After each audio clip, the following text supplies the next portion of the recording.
ang mga nakabanggit dito na pangalan. Kaya pinaimbestigahan natin para malaman natin kung sino talaga ang may gawa.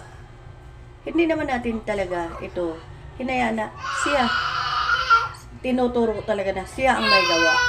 Kaya nga natin imbestigahan para alam natin kung sino talaga ang may kagagawa nito. Okay? Kapag nadawit ka dito sa akin sa ginagawa, ibig sabihin na kay alam ka. Ibig sabihin, kung hindi ka na kay alam, ibig sabihin nun, may gumagamit sa iyong boses at pangalan. Alam naman natin may Ingram ngayon. So, hindi natin yan ipagkaila. Paano ka gagamutin kung hindi ka magsabi ng totoo? Ako, wala akong nilihim sa inyo. Ako, may Ingram talaga ako, naririnig ko. Ang mga taong naririnig, ang mga taong nasa paligid ko na may kapwa, kaparato ko, ka-Ingram ko. Okay?